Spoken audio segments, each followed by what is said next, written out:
this is one of the resources that's in the ICDAS e-learning. And it's very helpful when you're first learning ICDAS. And it helps you differentiate between the codes so that when you're thinking about what it might be, you can run through this quick model. It looks like it'll take ages to do this in your head, but in actual fact, it's a fraction of a second to decide. So the first question is there caries on the tooth surface, yes or no, when the tooth is wet? And if the answer is yes, the next question is there a cavity-exposing dentine? And if there is, you're thinking, is it a 5 or a 6? If there's no dentine exposed, you want to know if there's a shadow. If there's a shadow, then it's a code 4. If there's no shadow, then you're down to think about the enamel lesions. And the first question you're asking is the surface broken down? And if the surface is broken down but there's no dentine exposed, it's a code 3. And if there's no breakdown of the enamel surface, you're thinking now, is it a code 2 or a 1? And if it was seen when the tooth was wet, as we said at the start, it's a code 2 on the smooth surface. Taking yourself quickly down the line, if you've seen nothing when the tooth was wet, dry for 5 seconds on the tooth surface. And if on the smooth surface something pops up, it's a code 1. Now, like I say, this is freely available as a resource in the ICDAS e-learning.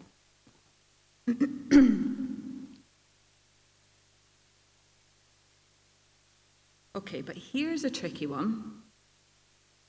What if you see something on the tooth surface, but you're not sure if it's caries or not? Now, I know all of you are going to be saying, well, I know what caries looks like. And for many years, I thought I knew what caries looked like, until I went to Michigan. In the early days of ICDAS, we went there and we looked at the extracted teeth to try to calibrate ourselves as the ICDAS group. And we were faced with extracted teeth that were fluorotic. So molar teeth with fluorosis and caries.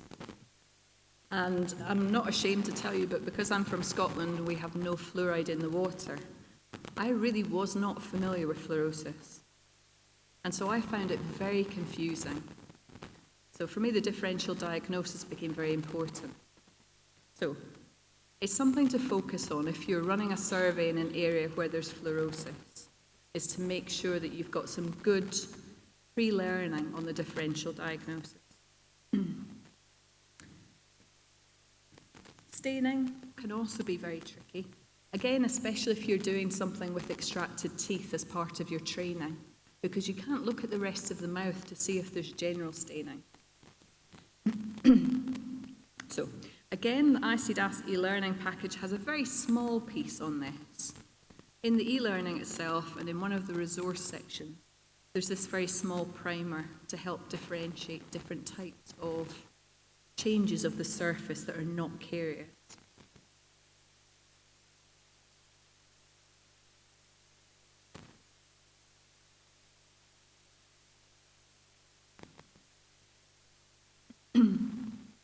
Okay, so let me tell you that my biggest challenge in using ICDAS with usually dental practitioners in general practice is charting. And I've learned a lot of lessons recently from the studies that I mentioned to you at the start of the presentation. The quality of charting using ICDAS is very variable, even following extensive training of dentists and nurses. And I'm not sure quite why yet. For the incentive study, we brought the dentists to the dental school and we spent half a day talking to them about ICDAS and teaching them the codes. And then I went out to the practices and I examined patients with each of the dentists until they felt confident about using the codes. And I even sat in the chair myself and I got them to code my teeth, because I know where my fillings are, and I know that I've got some old white spot lesions that are not active. So we did a lot of work with the practitioner. And I did a lot of work with the nurses too, because actually there's no point in the dentist being very good at ICDAS if the person writing down on the charts writes things down wrongly. So I did a little PowerPoint presentation for the nurses, and I showed them how to chart, but still, we had some difficulty. The incentive study involved 272 adults with full ICDAS charts completed. And they had them done at baseline and then 2 years later. And some of the patients we lost, so there were 255 paired charts available at the end of the study. 1/5 of all the charts had significant errors that meant that I couldn't believe what had been written down. So only 79% had no apparent errors. And I'll show you how those errors broke down.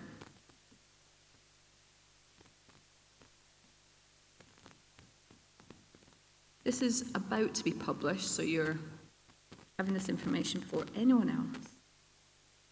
So amongst those, we had some patients that had been seen, but there were no charts available either at baseline or at 24 months. And we had some problems with people just not filling in some of the information. So partial data, maybe only half the tooth, half the arch charted, or top teeth charted, bottom teeth not charted. Sometimes, very small number of occasions, people would use only a single-digit code instead of 2 digits. And on one occasion, somebody just put in a code that was impossible, a code 37. So the Caries codes only go from 0 to 6, so this must have been a really big cavity. But the interesting thing was looking and comparing the charts from start to finish, because a lot of the charts contained impossible transitions. Now, trust me, I went through every single one of these charts, and I looked at whether there was any possibility of a tooth being charted as a, say, first permanent molar on occasion 1, and a second permanent molar on occasion 2, and even allowing for errors in which tooth had been charted. There were still a large number of impossible transitions. So we were seeing things like denting caries codes 4, 5, and 6 being charted as sound in the follow-up examination, 22 occasions. A tooth that was missing that was apparently sound the next time. Tooth-coloured fillings becoming sound on a second charting. I could understand that happened. Amalgam being charted as sound or unrestored caries. And one crown tooth that became well again, so that was good. Good news. Our intervention was very successful.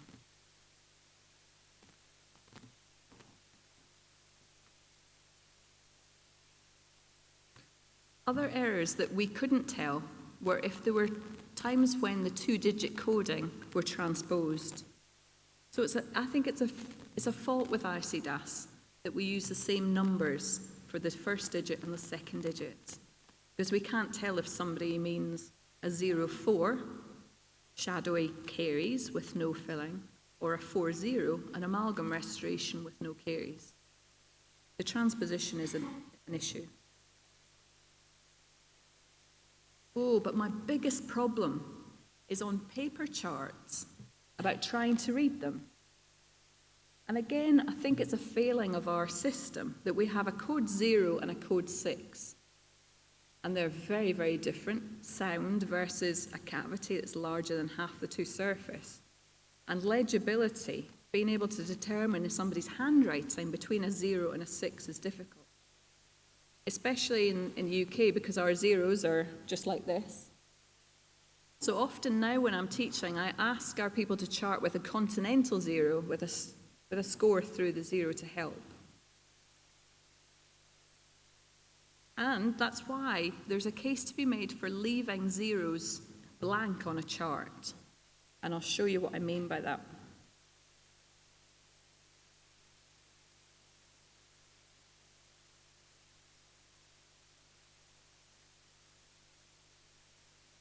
Okay. Now, I'm going to show you an example shortly where every surface has been completed, but this is really my preference. There's a potential that people misplace the codes and put them in the wrong box this way. And there's a potential that full teeth get missed out.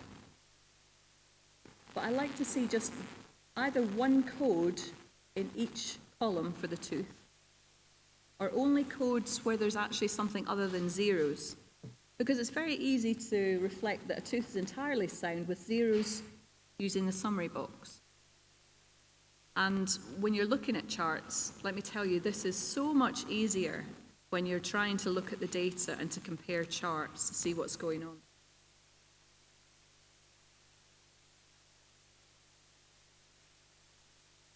And practically, this is what one of the charts looks like from one of the practices. So this is a beautifully completed ICDAS chart. I know which teeth are present because the examiner has circled every tooth. Even the teeth that aren't present, they've been circled. And the code 99 to tell me they're unerupted. But you can see very clearly what's going on in this mouth. It's a beautiful chart. And then this gives me headaches. So you can see here, is this a 6, a 0, 6, or a 0, 0? I think it's probably meant to be a 0, 0, but that looks like a 6 to me. That looks like a 6. This tooth here, which is the correct charting? Is it all zeros, or have these surfaces got cavities on them? So you can see it becomes quite difficult sometimes. Here's a chart where all the surfaces have been completed. Again, you know, when somebody's doing a 0 very quickly, it becomes incomplete and can look like a 6. So I do have a preference now, accepting that there may be some errors where the 0 is not to be included in the chart. But my ideal now is not to have people use handwriting at all. Have any of you used the ICDAS epidemiology tool? Nobody? Oh, it's beautiful. It really is beautiful. This is how the tooth looks on the ICDAS chart. You have the option to do something called anatomical charting. So if you were doing a study and you were very interested in charting everything you could see rather than just the worst condition per surface, you can see here you could put a code on this part of the occlusal surface and a separate code here. This is the buccal surface, mesial, palatal, distal, and you can even have root caries codes. And instead of writing them, you click on the surface and then click the first digit code and then the caries severity code, and it gets recorded onto the tooth surface. And the survey tool also allows you to add a plus or a minus to indicate whether it's active caries or inactive caries if you want to chart to that level. If the whole tooth is sound, you can just click this button here and it creates all zeros. And if it's missing for some reason, you pick the correct code. And if when you're charting you forget what the codes are, you can click on the question mark and it reminds you what the codes are. It's lovely. I think it probably does take a little bit longer, but I'm certain that the quality of data will be much higher. So it's something to think about, I think. So direct data entry. Okay, other practical solutions. If the full ICDAS coding system, the caries severity of 0 to 6 is too tricky, then there are different options. And I really like these. And I think it blends well with what we do in clinical practice. Because in clinical practice, we may not be very concerned about the differentiation between a code 5 and a code 6, or a 3 or 4. So you can do 3 different levels of coding with ICDAS. And I'll come back to these later. But here's the full ICDAS coding. Modified epidemiology coding, where code 1 and 2 are replaced with an A. A merged ICDAS, which combines codes 1 and 2 to an A, 3 and 4 to a B, and 5 and 6 to a C. So in the ICDAS survey tool, you can actually select which level of coding you want to use. I think it's very different for epidemiological surveys working with trained epidemiological dentists. I think it's a very different proposition. So I quite like these alternative approaches to ICDAS. So here they are. So these should now be familiar to you. ICDAS severity codes from 0 sound through to 6, a great big hole in the tooth.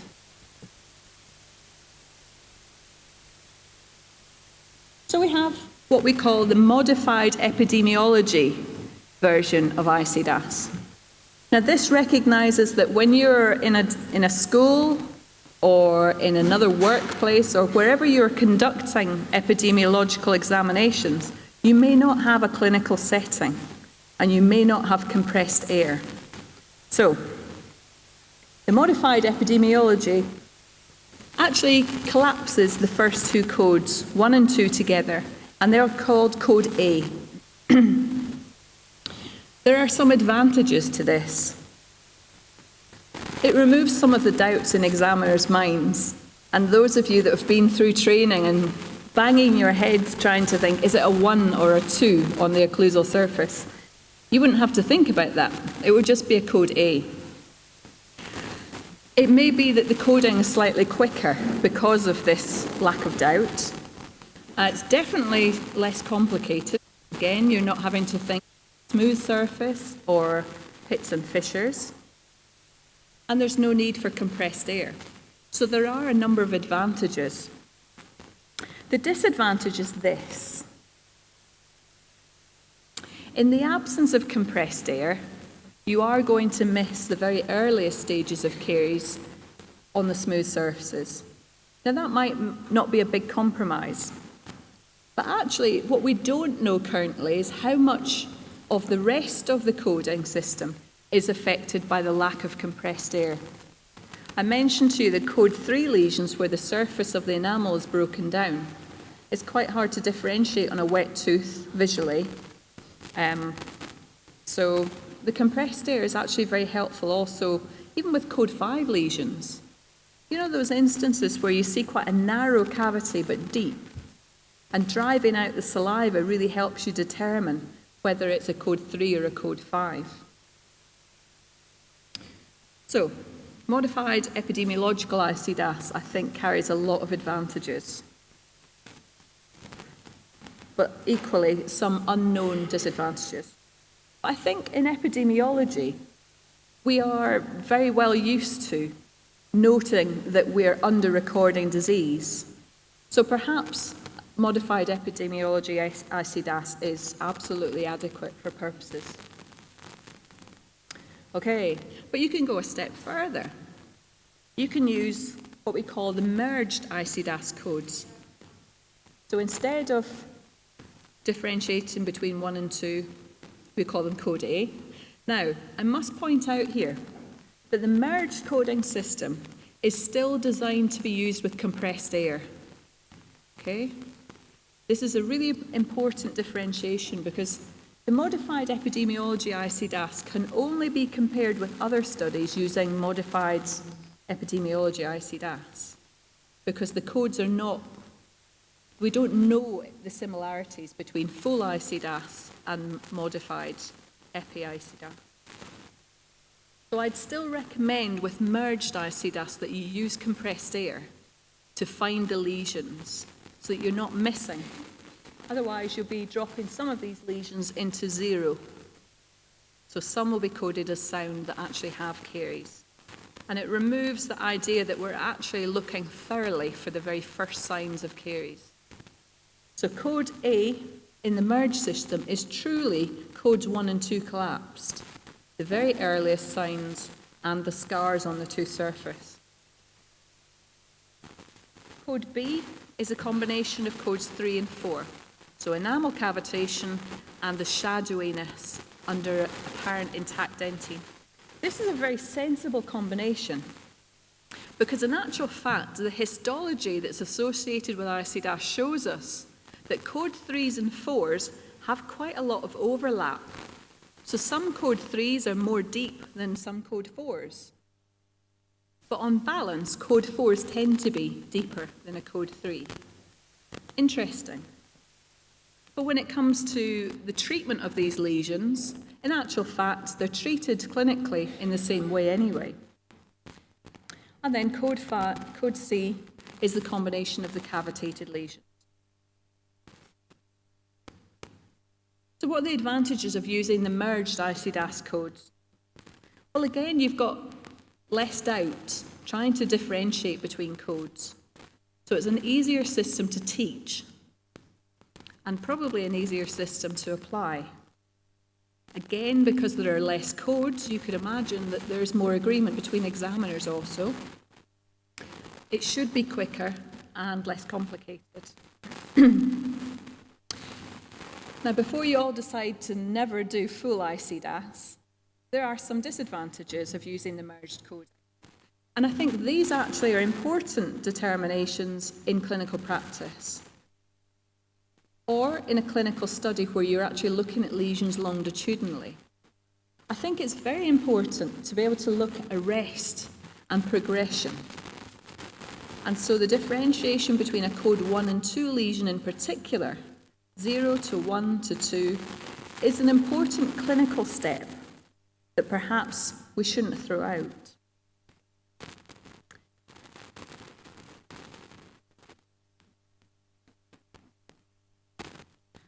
And when you think about transitions of caries, the one thing that often the general public forget, and sometimes we forget as dentists, in fact, is that lesions have a capability of regressing.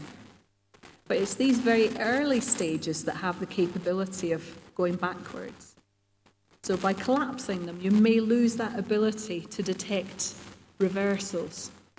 Could be important. So when you're designing a study or a survey, think very carefully about the level of detail that you want and the level of interpretation that you can put on the data later. In terms of terminology, the IC-DAS terminology for these are initial caries, moderate caries, and extensive caries. And these become important when you're thinking about ICCMS, the clinical management of the caries, because most of the management that we do falls into these brackets. Now, the other thing that's important for epidemiology often is to consider how backwards compatible the codes are.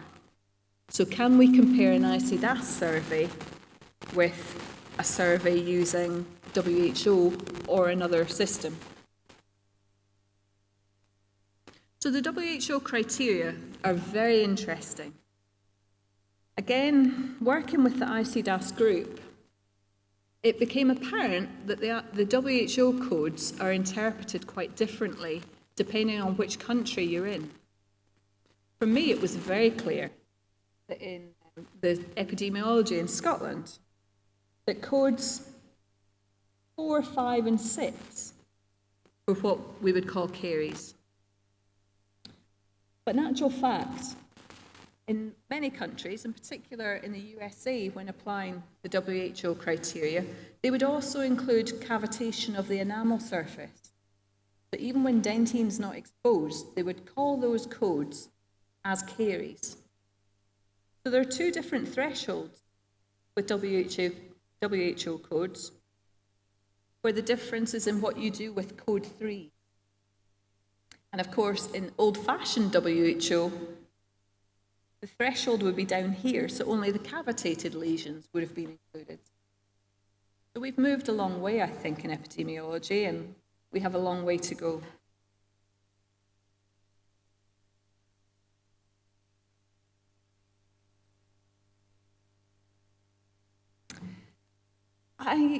Like yourselves, you're all here because I believe that you probably want to make a difference in terms of prevention.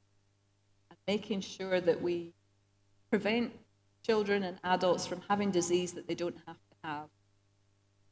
I think it's probably the saddest thing that I can think of in the dental world, that caries is preventable. Some say entirely preventable, and yet it's a hugely prevalent disease, particularly when you include enamel lesions. You know the study that I talked about in the high school where the same examiners looked at 24 children? Nearly every single one of those children, who were from quite an affluent background, nearly every single one of them had enamel caries, an active enamel caries.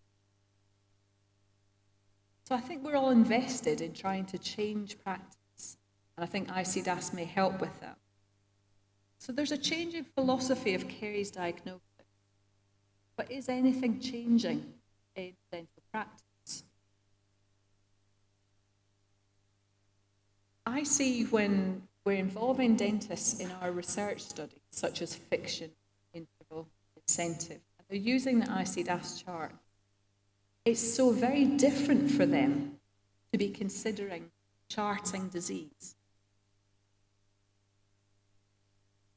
The difficulty is that in practice in the UK, and I don't know if it's the same in Spain, the dentists actually chart what their treatment decisions are. So they very, very rarely record caries. They record an amalgam or a failed amalgam. So we have some work to do, I think, in helping to move the agenda towards prevention by making people think about recording disease and monitoring disease. I think we've got some way to go also to remove the sharp explorer. In the fiction study, I've been comparing the ICDAS charts to what the dentists are writing in clinical notes, and I still see caries being written in the notes as a sticky fissure, that the probe is sticking in the fissure, and that's how they're diagnosing caries. Of course, in clinical practice, you would never just use visual caries diagnosis. You would have other adjuncts, such as radiographs.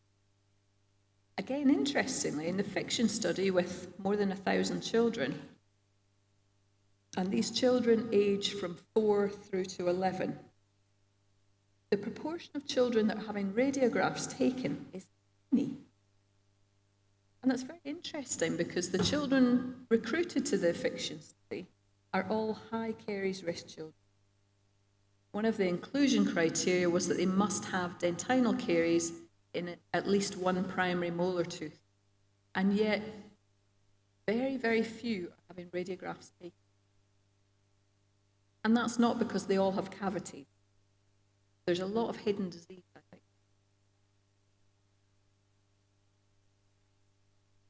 And then I think one of the biggest challenges in clinical practice, and it's certainly a huge challenge for us in the dental school, is if we were using ICDAS, how do we record it? We have a new electronic system of charting, or recording treatment, in fact, in our dental school. And it doesn't have the capability currently of charting with ICDAS. So there's something about being forward-thinking in our education of dentists and making sure that we have the resources and the facilities to be able to actually not just teach ICDAS, but to use ICDAS. Because asking people to do that when they go into practice, when they have all sorts of additional things to think about, may be quite a difficult step. I have a great hope. The work that I mentioned with Dr. Ormond, where his patients started to engage in conversation with him, I have a great hope that ICDAS could influence prevention. And maybe it is that the patients start to have more of a dialogue and engage in their oral health care. So I'd love to do a study, actually, using ICDAS as an intervention to see how influential it is on treatment decisions. If anyone thinks about being involved in that, let me know. And then practically, How do you turn ICDAS charts into treatment decisions? Because the dentists are already there in their heads. They're making treatment decisions as they look in the mouth. So ICDAS is adding an extra step. And actually, I think it's an important step because it's breaking that link to the past, where the decisions were about restoring, about cutting, and about replacing tissue. Whereas now, I'm hoping that ICDAS and ICCMS will be encouraging dentists to think about preservation of tissue and regression of disease where possible. I'll put a link to this. Now, if you like, I'm very happy for the presentation to be shared with the Congress. You'll find all the resources that I've mentioned in the presentation. You can access them later. So this here is the guide for practitioners and educators. And I think it's fairly complicated, if I'm honest, but it takes you through the stages of assessing the risk of patients, the caries risk assessment before you even look in their mouth, to how the dentition informs the caries risk assessment, then on to how would you manage that patient as a whole, and how would you manage each of the lesions that you see. It's evidence-based and it's been produced by the ICDAS committee, and lots of experts have put into it. So it's a good document. I think you should have a look if you can. This is an excerpt from it. But the guiding principles of ICCMS are as shown on the screen here. Principally, the operative treatment is the last choice. Primary and secondary prevention is a priority. And where operative intervention or surgery is indicated, to use a minimal approach to the removal of tissue. And then finally, the education on cavity preparation. The size, the form, and material selection should all be governed by the caries location and extent, and not the cutting of the cavity be directed by the choice of material. We're doing it the wrong way round sometimes. The preservation of tooth tissue is fundamental. At the bottom here, the codes, can you imagine for me? Because they seem to have dropped off my presentation between my computer and code 0 through to 6 for the caries severity. And remember, this is a generalization because every single patient is different. You must use your judgment. But when there's no caries, a background level of prevention is appropriate. When it's a code 1 lesion, background prevention actually goes across all patients. But non-surgical approach is usually appropriate for all the way up to a code 3 lesion. And it's usually at the code 3 lesion that you have some change that's informed by radiographs, sometimes with code 2 in occlusals too. But I'll leave you to look in detail at the ICCMS document, because it's oversimplified really. Okay, so if you're doing research involving ICDAS, there are some particular considerations.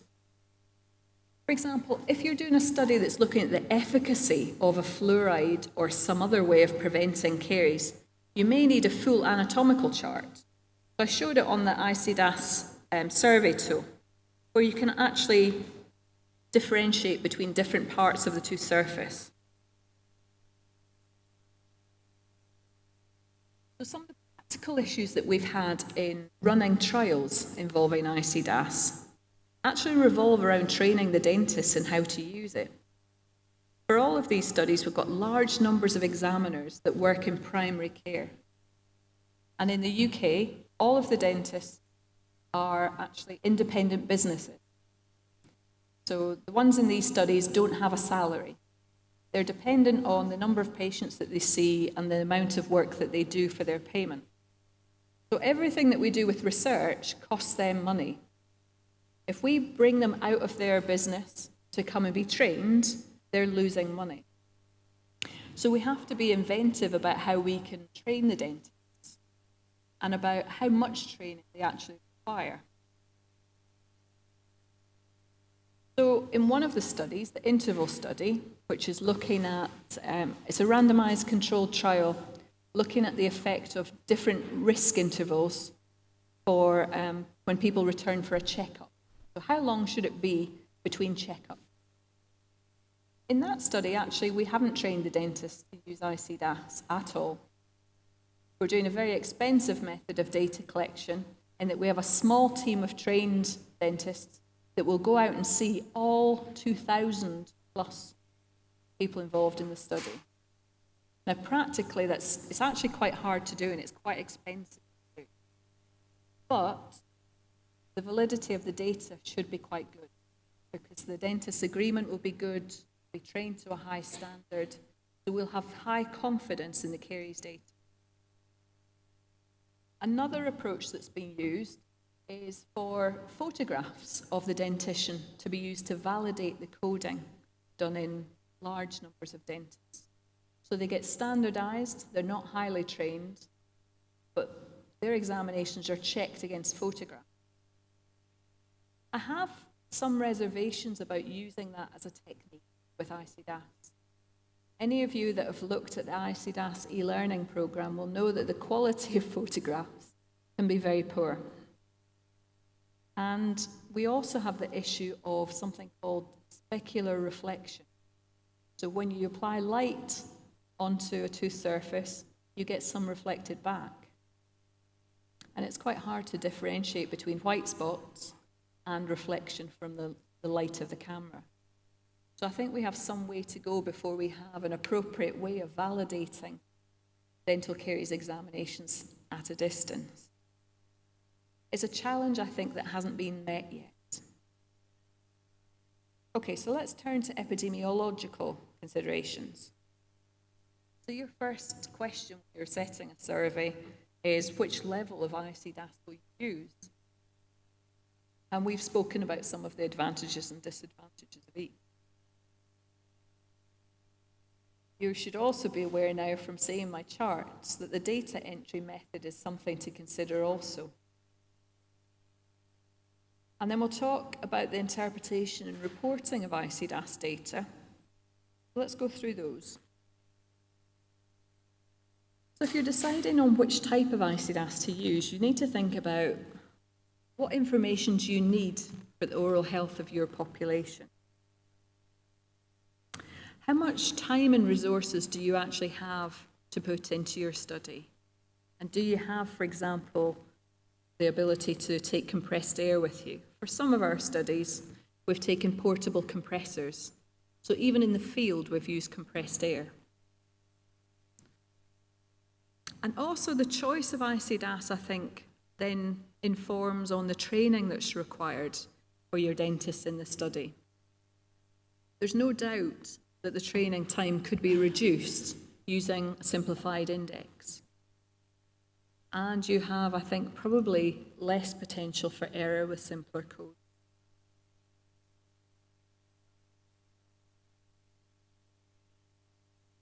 However, think about your backwards compatibility. Do you remember the differences with the WHO thresholding? You need to know how WHO has been applied in comparison to ICDAS. And that's good if you've got examiners that have been doing the studies for years. They can tell you exactly how they applied the codes and say, oh, well, a code 3 was sound or a code 3 was caries. So you need to know that level of information to be able to be backwards compatible.